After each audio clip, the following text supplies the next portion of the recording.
अपने केंद्र में स्थित हो जाए। केंद्र और परिधि, आत्मा केंद्र है, मन परिधि है। दृष्टा केंद्र है, दृश्य परिधि है। दृष्टा चेतन है, दृश्य चित्त है। चित्त और चेतन दोनों अलग अलग हैं। मनोविज्ञान इसको नहीं समझता, वो चित्त चेतन को एक मानता है। लेकिन कुछ मनोवैज्ञानिक इस पर शंका करते हैं, इसलिए चित्त चेतन को अलग अलग भी मानते हैं। तथ्यता यह है कि चित्त अलग है, चेतन अलग है। चित्त दृश्य है, चेतन दृष्टा है। आप चेतन है। मन को ही चित्त कहा जाता है, वो दृश्य है। चित्त शांत होने पर दृश्य शांत हो जाता है।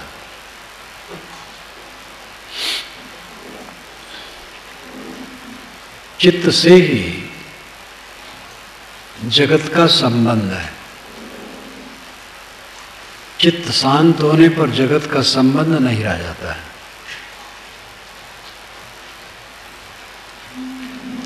इसीलिए समाधि का अभ्यास किया जाता है, चित्त शांत हो जाए, जिससे चेतन दृश्य से मुक्त हो जाए।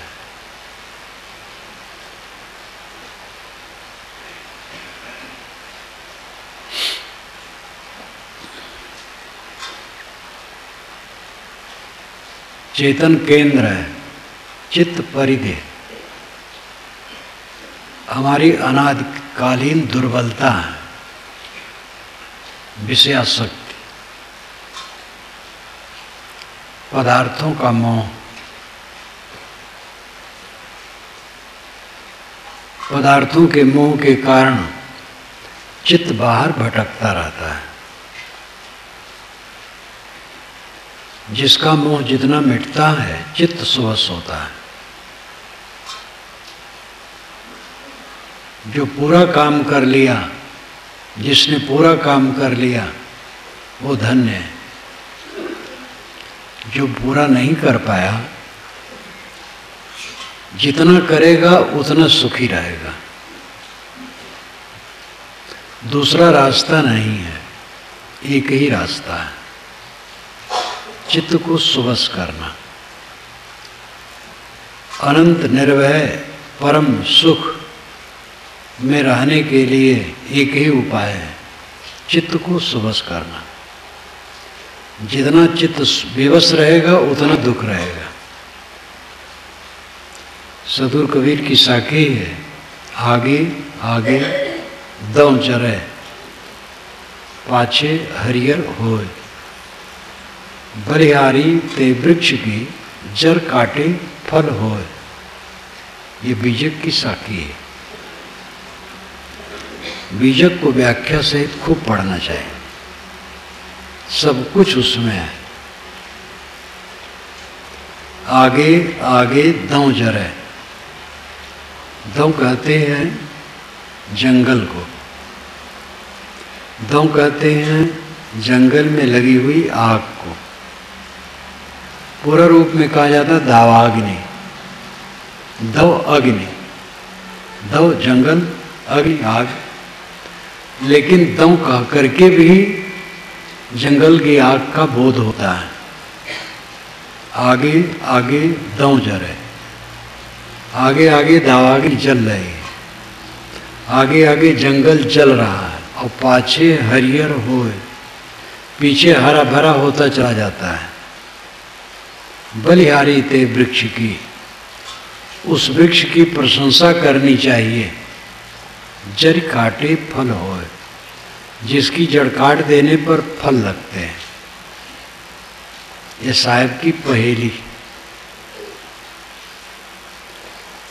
पहेली में साहब ने बहुत वचन कहे हैं। न समझे तब तक पहेली है, समझ जाए अत्यंत सरल है। आगे आगे दो जरे, साधक के मन के आगे आगे ज्ञान की आग लगी है, इसे सब खाक होता चला जाता है। ज्ञानाग्नि में सारा मोह जलता चला जाता है। और पाछे हरियर होए, पीछे मन हरा भरा होता चला जाता है, प्रसन्न आनंदित, क्योंकि दबाव नहीं। मोह जल जाने पर दबाव खत्म हो जाता है। कल मैंने कहा था भूत बाधा, भूतों का दबाव, सबके ऊपर भूतों का दबाव है। भूत यानी बीता हुआ समय, बीते हुए समय के अनुकूल प्रतिकूल, सुख दुख, जय पराजय, हानि लाभ के संस्कारों का समुच्चय भूत बना रहता है और उसका दबाव सब पर है, सब उसमें पिस रहे। जब ये दबाव खत्म हो जाता है, पीछे हरियर हो, हरा भरा मन आनंदित, बलिहारी ते वृक्ष की जड़ काटे फल हो। ये मन वृक्ष की प्रशंसा करनी चाहिए, इसकी जड़ काट देने पर ये फल देता है। मन चित्त वृक्ष है, ये मोह माया की जमीन में लगा है और उसे काट के अलग कर दो तो फल देता है, मोक्ष फल देता है, परमानंद फल देता है। कहने में कितना उल्टा है, समझने में कितना सीधा है। एक चंद्रशेखर कवि, गोरखपुर के बड़े योग्य कवि हैं, कविता उनकी बड़ी अच्छी अच्छी है। कबीर पर जब कविता उन्होंने लिखी, कहने में कठिन, समझने में सरल,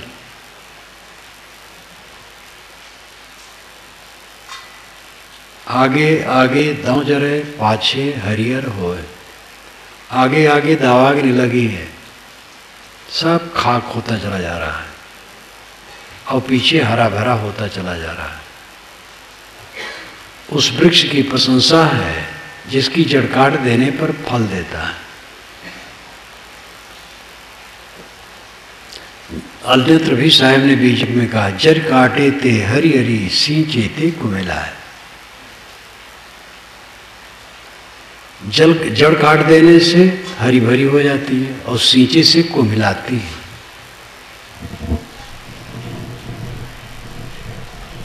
ये मनोवृत्ति लता मोह माया से इसकी जड़ काट दी जाए तो हरी भरी हो जाती है और इसको मोह माया से सींचो तो कुम्हिलाती है। जितना मन दुनिया में लगाओ उतना पीड़ित रहो, जितना हटाओ सुखी रहो। बस एक ही प्रश्न आता, हटाने से काम कैसे करेंगे? जब हटा लेंगे तो काम कैसे करेंगे? ये साधना न करने का फल है। जो हटा लेगा बढ़िया काम करेगा, जितना हटा लेगा उतना बढ़िया करेगा। न हटाने से काम बढ़िया नहीं होता है, खराब होता है। जितना मोह पूर्वक काम करोगे उतना प्रदूषण फैलाओगे, जितना मोह रहित होकर के काम करोगे प्रदूषण मुक्त रहेगा।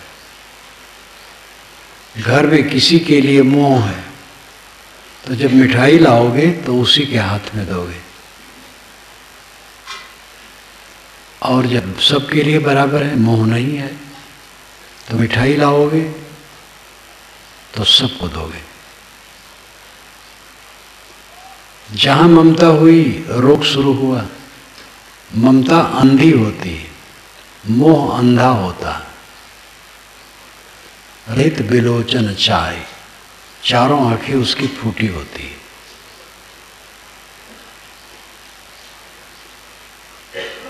मोह जितना कटता है दिव्य दृष्टि होती है। मोह से कोई फायदा नहीं होता, नुकसान होता है, केवल नुकसान होता है। निर्मोही कोई संत हितैषी सबके, श्री विशाल साहब ने गाया है, निर्मोही कोई संत हितैषी सबके। कोई निर्मोही संत ही सबके हितैषी होते हैं। निर्मोही वही संत है। निर्मोह होना, निरस हो जाना दुनिया से। जो जितना निरस होता है उतना सरस होता है, और जितना बाहर से सरस होता है उतना भीतर से निरस होता है। जिसे चारों तरफ लगता है सुखा रहा है, वो भयंकर धोखे में है। जवानी सुख लेके आ रही है, पत्नी सुख लेके आ रही है, पति सुख लेके आ रहा है, बच्चा सुख लेके आ रहा है, पोता सुख लेके आ रहा है, मान बढ़ाई सुख लेके आ रही है, प्रतिष्ठा सुख लेके आ रही है, पद सुख लेके आ रहा है। ये चमक दमक चारों तरफ की जो है सुख लेकर के आ रही है। इस भ्रम में जो रहता है पीड़ित रहता है, भयभीत रहता है, चिंतित रहता है। जिसे संसार की असलियत दिखाई पड़ती है उसको थाह मिलने लगता है। जो धोखा पट्टी को समझने लगता है उसको शांति मिलती है। दुनिया धोखे पट्टी से भरी है। अपना मन अपने को निरंतर धोखा देता है, क्योंकि हम भ्रमित हैं। जहां जहां से सुख की कल्पना करते वहां वहां हमें धोखा मिलता है, और धोखा खाते खाते अनाथ काल का समय चला गया है।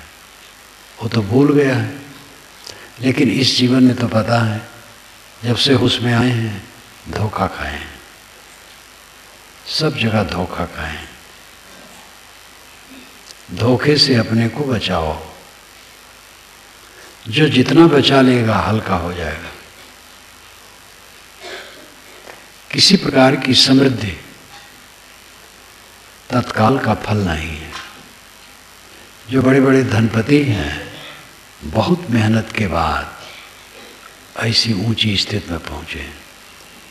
ऊंची स्थिति धन की दृष्टि से कहा जाता है, आध्यात्मिक दृष्टि से ऊंची स्थिति नहीं है।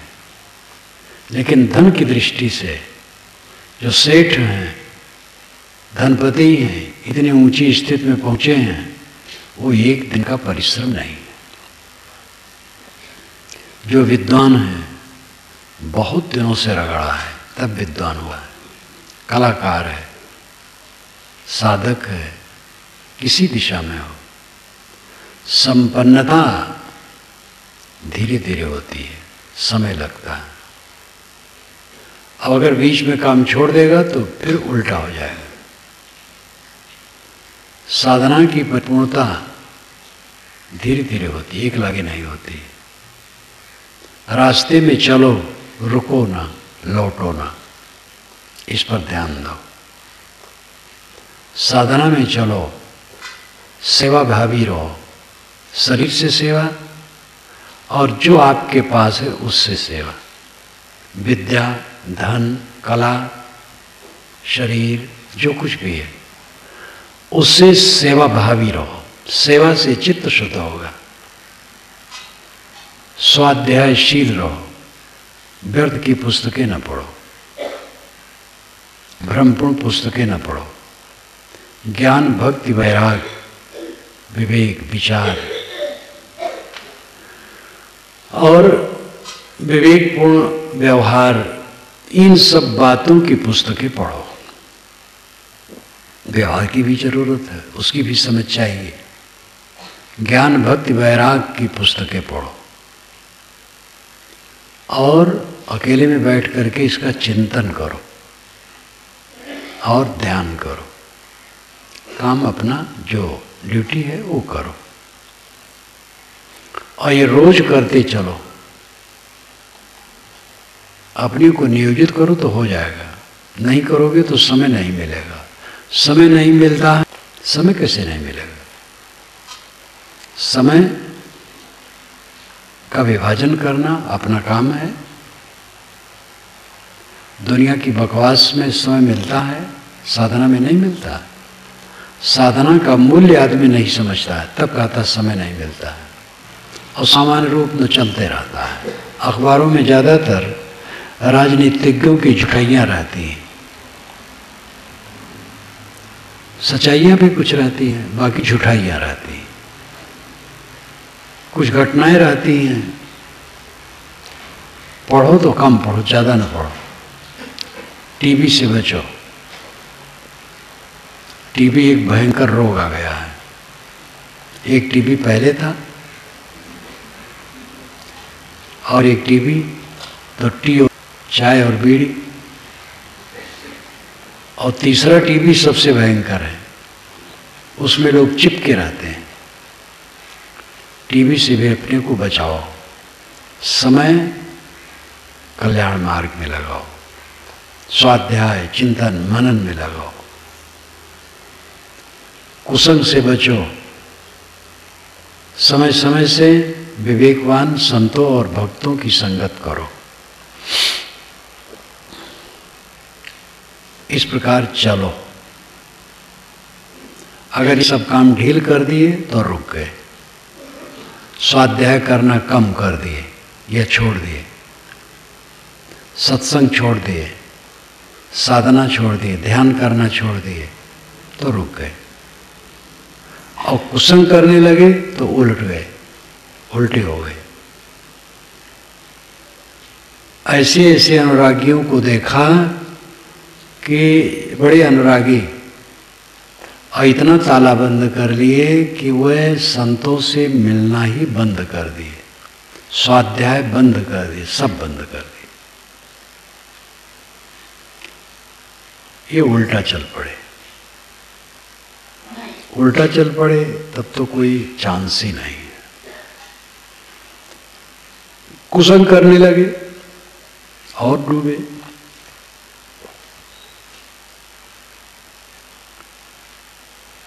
रुको ना, लौटो ना, चलते रहो, सफलता पक्की है।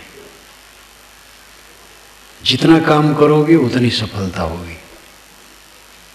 ये तो कई बार कहा जाता है ऊपर से कोई देने वाला नहीं। प्रार्थना करो ऊपर से कोई दे दे, कोई देने वाला नहीं। ये भटकाओ धर्म के क्षेत्र में बहुत है। नाम लो, वो तार देगा। पवित्र नाम कोई जपता है, मंत्र जपता है, कोई बुरा नहीं है। एक मनोवैज्ञानिक प्रभाव है।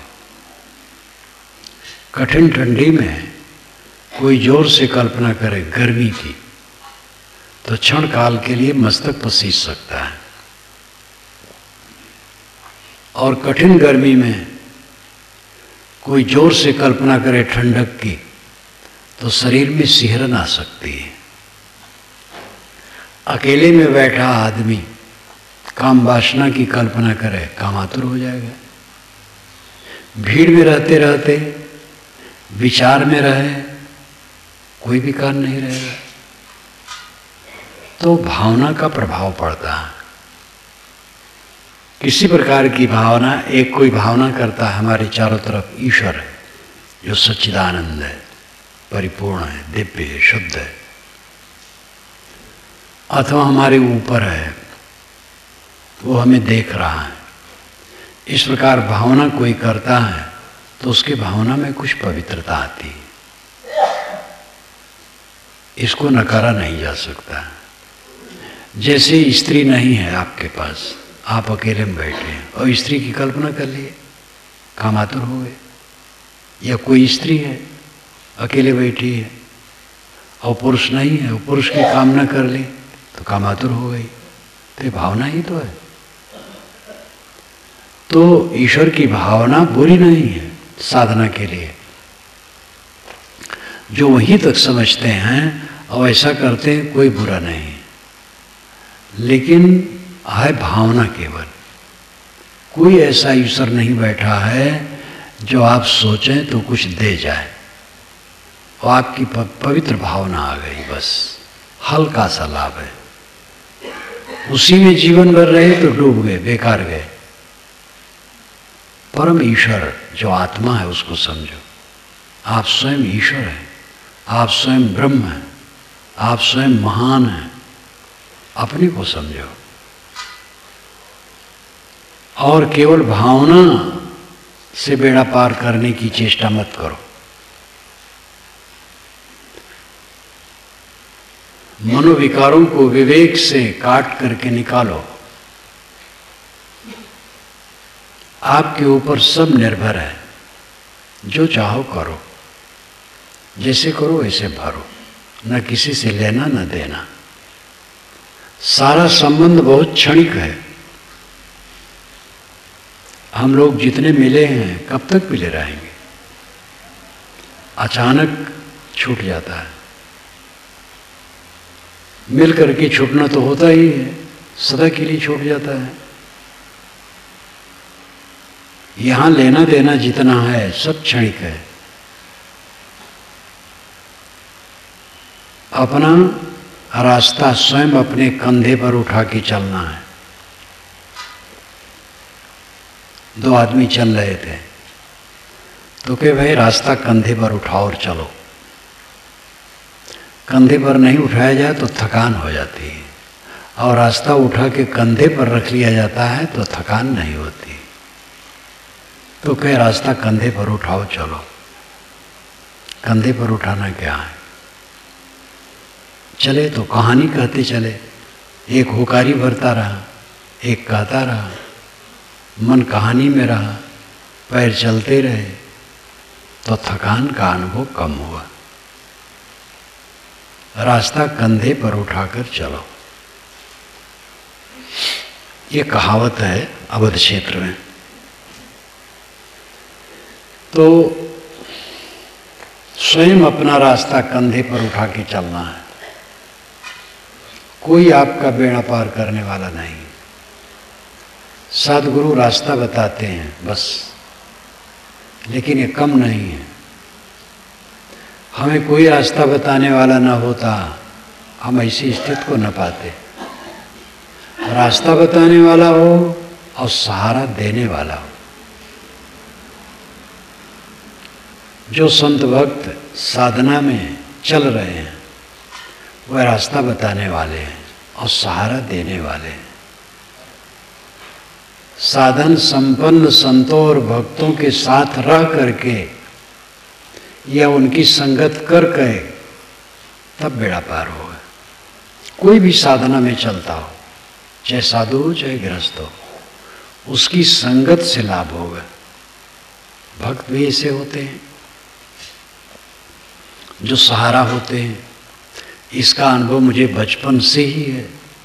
गांव में बचपन में ही मानिक काका, जामवंत काका, ये दोनों तो खास थे, बाकी और कई थे। और ये बुजुर्ग थे और मेरी उम्र 8-10 वर्ष की थी। जैसे अवसर पाऊं तो मानिक काका तो पास में घर रहे और वो पंगुले भी रहे।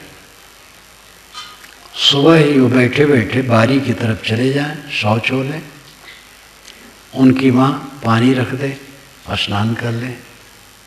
अविवाहित थे और कोई नहीं था, माँ थी और माँ काफ़ी दिन रही। और स्नान करके छोटी सी चौकी रहे, उस पर गद्दी बिछी रहे, उस पर आके बैठ जाए। पैर फैल ही नहीं सकता था उनका, इसलिए चौकी छोटी रहती थी।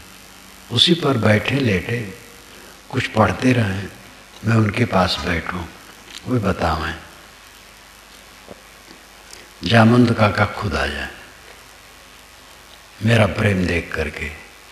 मैं वृद्धों से मित्रता करता था। मेरी उम्र के भी मित्र होते थे, लेकिन उनसे ज़्यादा घुलता मिलता नहीं था।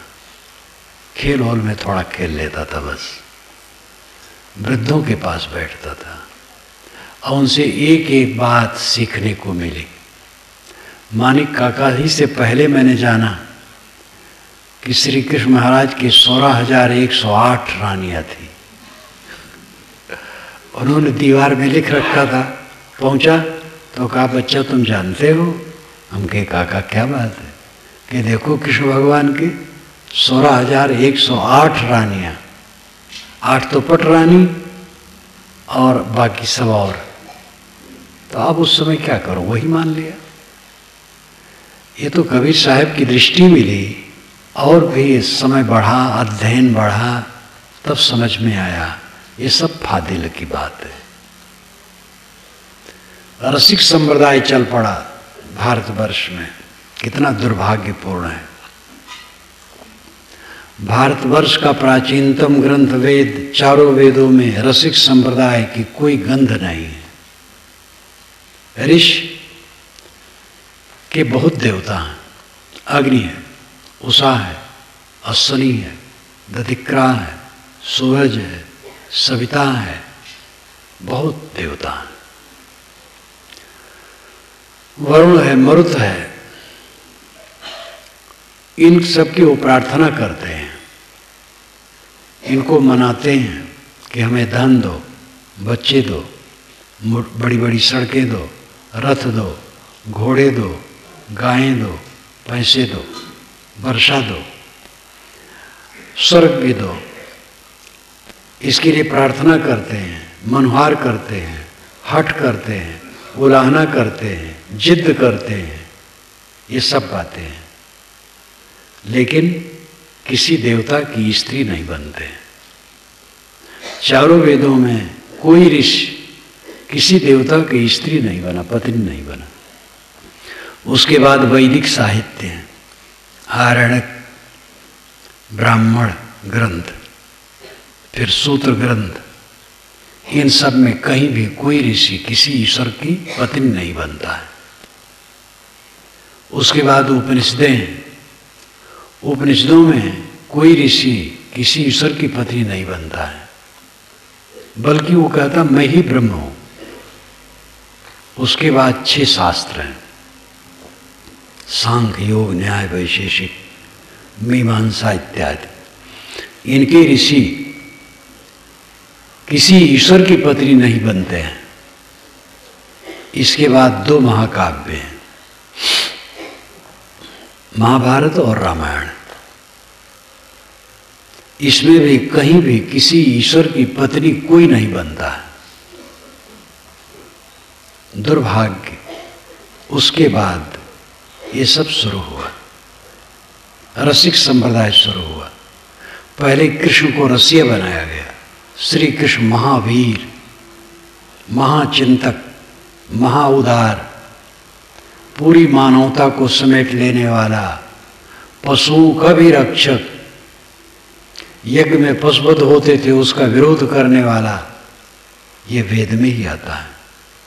ऋग्वेद के 8वें मंडल के 96वें सूक्त में ये बात आती है। घोरांगिरस उपदेश देते हैं छांदोग्य उपनिषद में श्री कृष्ण को जीवन यज्ञ का। कहीं भी वह रसिया नहीं है, लेकिन पुराणों ने गजब किया।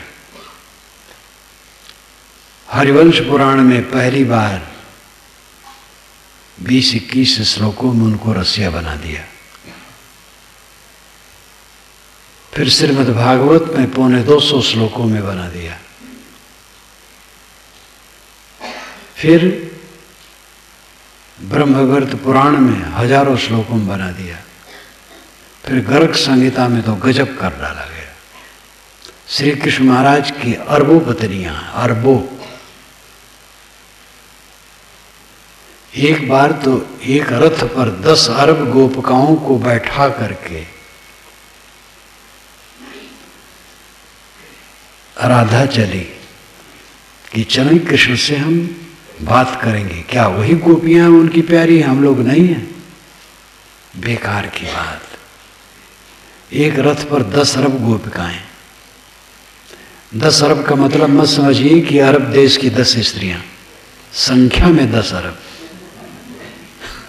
आज इस बढ़ती हुई जनसंख्या में भी 10 अरब आदमी नहीं है, शायद 6 है या 7 अरब है। तो इतना खराब किया गया। फिर हिंदी भाषा में एक एक कवि हुए जो आकाश पाताल के कुलावे मिलाए।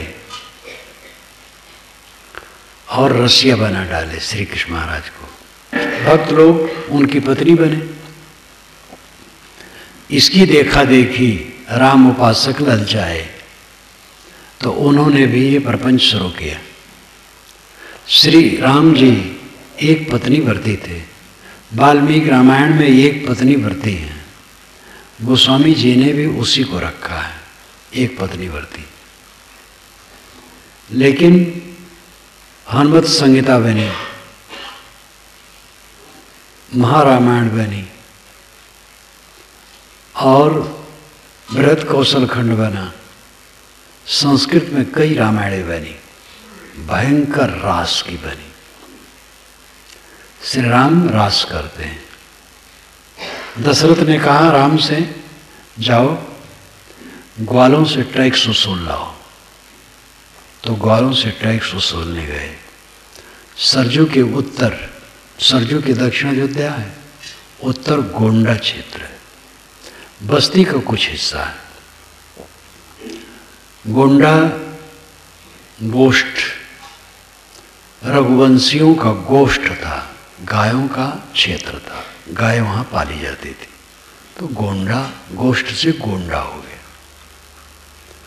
तो दशरथ ने कहा कि जाओ ग्वालों से टैक्स ले आओ। तो राम गए।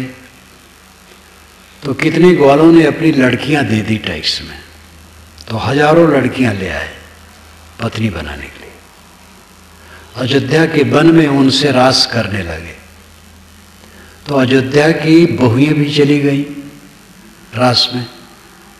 तो दशरथ ने नौकरानियों को बुला करके कहा कि जा करके राम से कह दो कि टैक्स में उन्हें जो लड़कियां मिली हैं उनसे तो रास करें, ठीक है, लेकिन नगर की बहुओं से रास करना बहुत गलत है। तब राम जब सुन पाए तो बहुओं को लौटा दिए।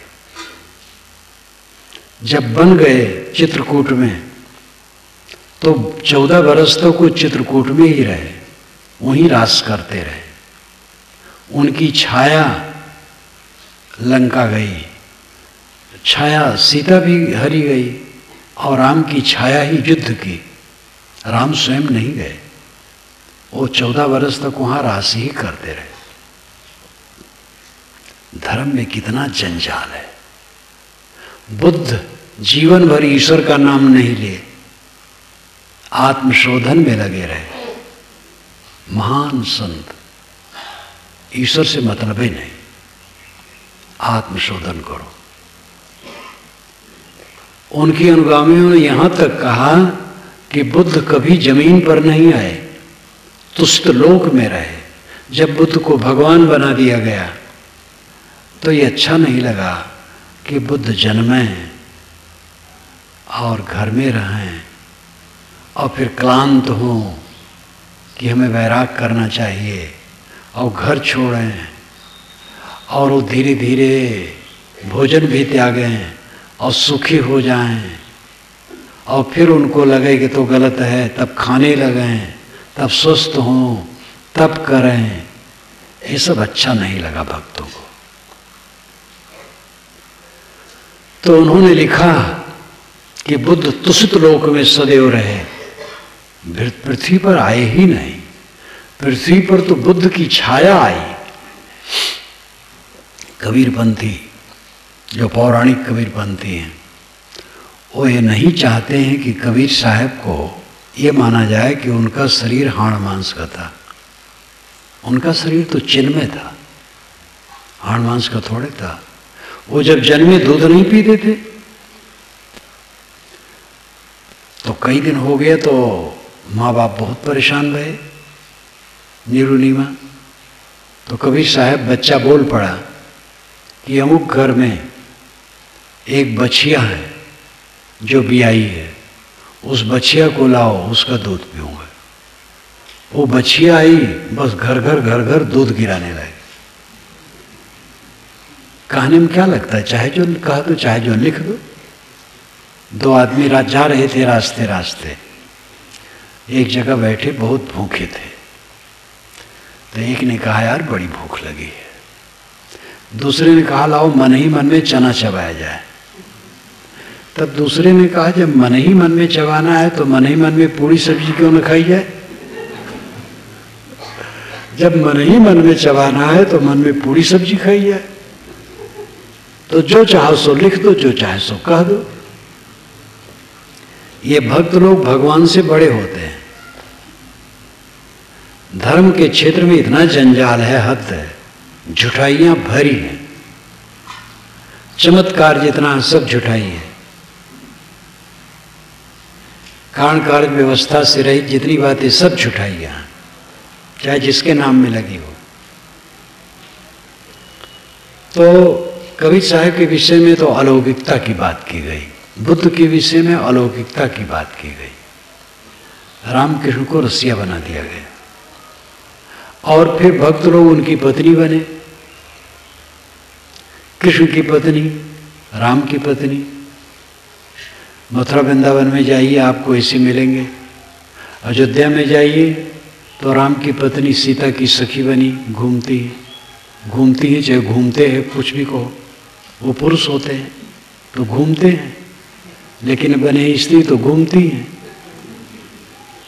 और खूब ठीक से सज सवार करके रोज दाढ़ी मूछ छील लेती हैं और सिंदूर, टिकुली, चूड़िया, ब्लाउज, साड़ी चमकाना, मटकाना और ऐसे ठुमुक के चलना और भगवान राम की विरह में व्याकुल होना। क्या दुर्दशा है। रामकृष्ण ऐसा सोच भी नहीं सकते होंगे कि हमारे पीछे क्या जंजाले लोग लगाएंगे। बुद्ध और कबीर भी नहीं सोच सकते होंगे, उनके लिए पीछे रसिया की बात तो नहीं है। लेकिन कबीर को लेखकों ने कर डाला कि वह स्वयं भगवान की पत्नी अपने को मानते थे। कबीर साहब का बीजक इसका मखौल उड़ाता है। कबीर साहब ने इसका रसिक संप्रदाय का मखौल उड़ाया है। हरि मोर पियो मैं राम की बहुरिया खा करके। कई शब्द हैं इसमें, आप टीका में विवरण से पढ़िए। लेकिन बीजक के बाहर की वाणियां जो वैष्णवी संस्कारों से ग्रसित हैं और विद्वान भी उसको स्वीकारते हैं, उसमें ऐसा है कि कबीर अपने को राम की बहुरिया मानते हैं। मैंने तो एक विद्वान से कहा आप लोग कबीर को राम की बहुरिया बनाने में लगे हैं, तो जोर से हंसे।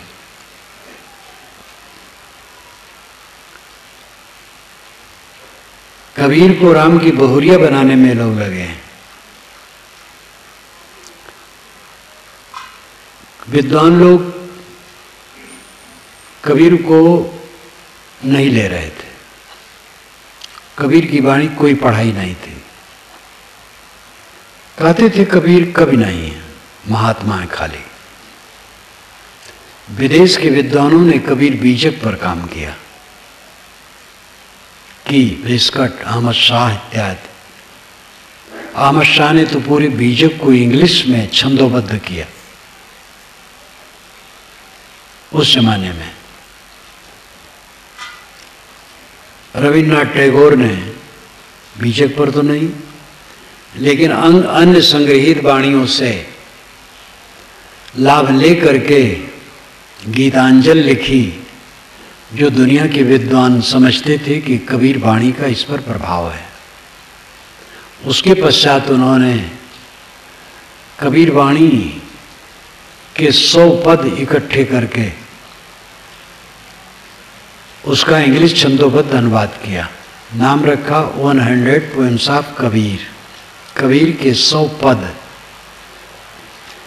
इंग्लैंड की विदुषी अंडरहिल ने उस पर लंबी भूमिका लिखी और उस पुस्तक का अनुवाद अनेक भाषाओं में हुआ।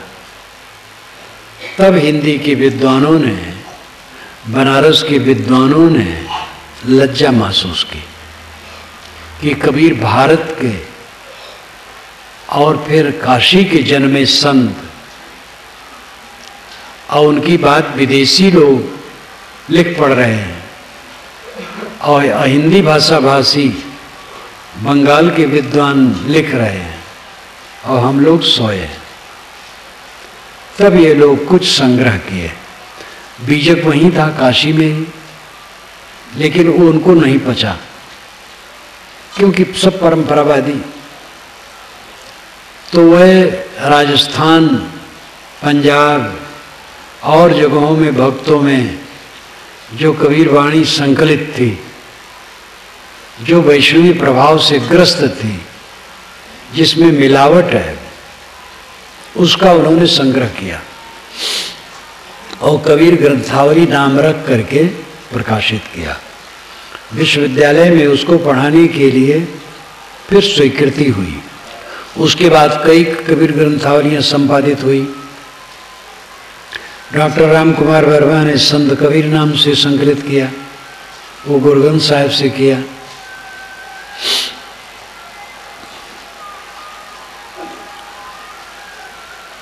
जो कबीर ग्रंथावली और संत कबीर नाम से संपादित है, उसमें भी बीजक के अंश हैं। गुरु ग्रंथ साहिब में बीजक के पद हैं, टोन बदल करके, स्वर बदल करके। लेकिन बाहरी वाणियों में तो बहुत भक्तों संतों के बनाए हैं और कहीं कबीर सुनो भाई साधो लगाया है, इसलिए उसमें वैष्णवी प्रभाव है। उसी को विद्वान लोग रटे हैं, बीजक पर काम नहीं कर पा रहे। कुछ विद्वान थोड़ा थोड़ा किए हैं, अब धीरे धीरे सोच रहे हैं, लेकिन इनकी कुंडी ठीक से खुल नहीं रही। बाहरी वाणियों में ऐसी वाणी है जिसमें कबीर को राम की बहुरिया बनाने की बात है। बीजक में है तो उसको न समझ करके उसका उल्टा अर्थ कर लेते हैं। हरि मोर पियो में राम की बहुरिया, राम मोड़ो में तन की लहुरिया, हरि मोर राटा में रतन प्योरिया, हरि के नाम ले कतत बहुरिया, 6 मास तागा बरस दिन कुकुरी, लोग कहें भल कातल बपुरी, काई कबीर सूत भल खाता, चरखा न होए मुक्ति का दाता। हर मेरा पति है, मैं उसकी पत्नी हूँ। हरि व्यापक है, मैं उसकी लहुरिया अंश हूँ। हरि का नाम ले कतत बहुरिया। इस प्रकार ये बहुरिया बने लोग हरि का नाम ले करके नाम का सूत काटते हैं। इस प्रकार साहेब पूर्व पक्ष से बात कह करके समझाते हैं। 6 मास तागा बरस दिन कुकुरी, 6 मास में तो तागा बनता है और बरस दिन में कुकुरी। कुकुरी कहते हैं आटी को। 6 महीना में नाम जप की प्रवीणता होती है और वर्ष भर में उसकी परिपक्वता हो जाती है। लोग कहें भल कातल बपुरी, उनके गुरु लोग कहते हैं कि बेचारी ने अच्छा नाम सूत काता, नाम का सूत काता। तब कबीर साहब अंत में व्यंग करते हैं, कहीं कबीर सूत भल काता, चरखा न होए मुक्ति का दाता।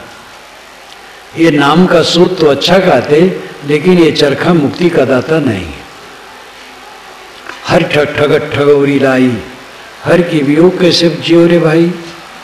ये तो हर के नाम पर ठगाई विद्या है, काफी और विस्तार से है। बीजक में इस रसिक भाव का खंडन है। बाहरी वाणियों में उलट करके कहा गया है। उसी के आधार पर कबीर को राम की बहुरिया बनाने की चेष्टा करते हैं लोग, जो दुर्भाग्यपूर्ण है।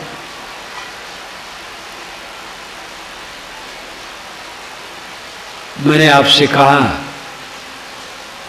मैं किसी ईश्वर की पत्नी हूँ, इस धारणा की गुंजाइश न चारों वेदों में है, न वैदिक साहित्य में है, न उपनिषदों में है, न शास्त्रों में है, न रामायण महाभारत में है। ये पीछे की उपज है। और इस भावना को कबीर में भी भक्तों ने जोड़ दिया है और विद्वान उसी को गाते हैं। ये बेहूदी धारणा है कि मैं स्त्री हूँ और कोई ईश्वर मेरा पति है। मैं शुद्ध चेतन हूँ। कपिल ने, कणाद ने, जैमिनी ने, बादरायण ने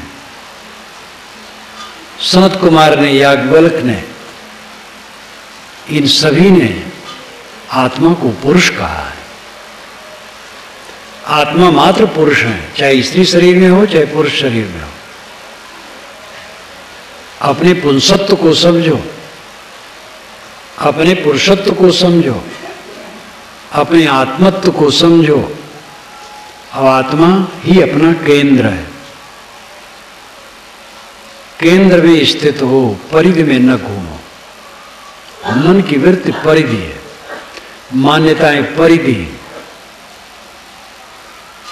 मन की मान्यताओं में पढ़ करके उलझो मत, अपने को संभालो। बाहरी अनुराग कम करो, प्रेमियों में मोह, बाल बच्चों में मोह, पत्नी में पति में मोह, घर द्वार में मोह, चेला चाटी में मोह, मठ मंदिर में मोह, मान बढ़ाई में मोह, साधु गृहस्थ सब, जहाँ तक उनके चारों तरफ का पसारा है उस मोह को छोड़ें। साधु तो इसके उपदेशक ही है, लेकिन उपदेशक होते हुए भी वो भी मनुष्य है, उनके पास भी मन है। तो घर का मोह छोड़ दिया, मठ का हो गया तो ही फांसी लग गई। फिर बच्चों का मोह छोड़ दिए, शिष्यों में हो गए तो ही फांसी लग गई। धन दौलत का मोह छोड़ दिए, पूजा प्रतिष्ठा की का मोह हो गया तो वही फांसी लग गई। सब मोह छोड़ो, दृश्य मात्र का मोह छोड़ो। जितना मोह घटेगा उतना अपने केंद्र में स्थित होगे। ये समझ लो, बाहर थोड़ी भी चिपकाहट है वो आध्यात्मिक दृष्टि से फांसी है। जहां जितना क्षण बाहर चिपकोगे अपने में नहीं रह पाओगे, सुखी नहीं रह पाओगे, चंचल हो जाओगे और दूसरे कोई लाभ नहीं कर पाओगे। बच्चे में मोह करो तो उसको कोई लाभ थोड़े कर पाओगे, कुछ नहीं कर पाओगे। ज्यादा मोह करोगे तो उसके स्वभाव को भी खराब करोगे। ज्यादा मोह करके तो नुकसान ही किया गया है। ऐसी ऐसी घटनाएं घटी हैं। विवाह हुआ है, युवक ने अपनी पत्नी में इतना मोह किया, इतना मोह किया कि जिसको उसने प्रेम कहा, प्रेम करते करते मारी डाला। उसका गला दब गया, वो मर गई। इतना प्रेम किया, इतना उसको दबाया। ये तो कभी घटना घटती है। लेकिन हम कहीं भी किसी से प्रेम करते हैं तो उसका नुकसान करते हैं और अपना नुकसान करते हैं। मोह से किसी का फायदा नहीं। शुद्ध प्रेम ठीक है। ये मोह फांसी है, फोड़ा है, मवाद है। ये चित्त स्थिर होने नहीं देगा, समाधि में परिष्ठ होने नहीं देगा। इसको समझो और अपनी अपनी शक्ति और श्रेणी के अनुसार इसको घटाओ। जितना घटाओगे हल्के रहोगे, सुखी रहोगे। जवानों को तो और ध्यान देना है, क्योंकि वे ऐसे समय में हैं जहाँ चारों तरफ से उनके ऊपर आकर्षण का पर्वत टूटता है।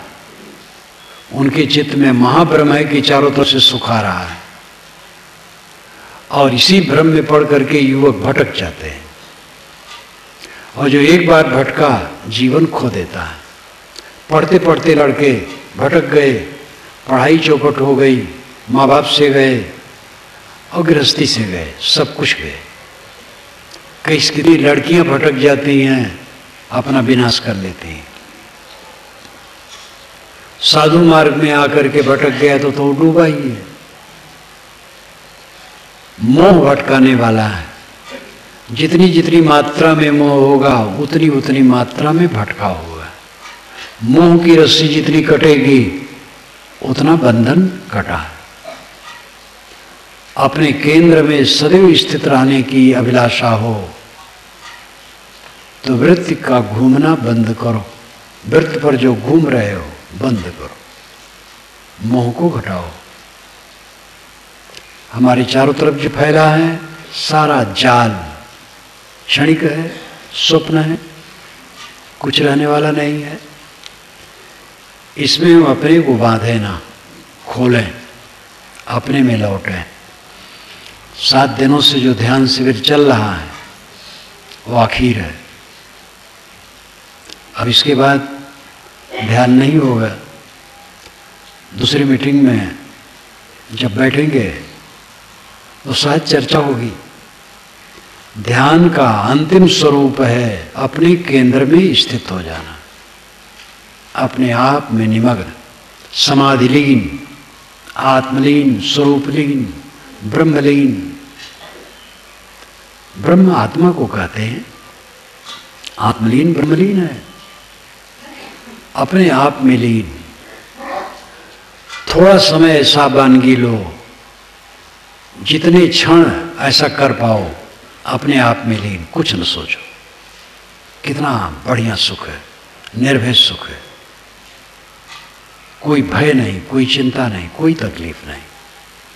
और इसी को जितना बढ़ा पाओ उतना सच्चा सुख बढ़ेगा। जम करके ये काम करो।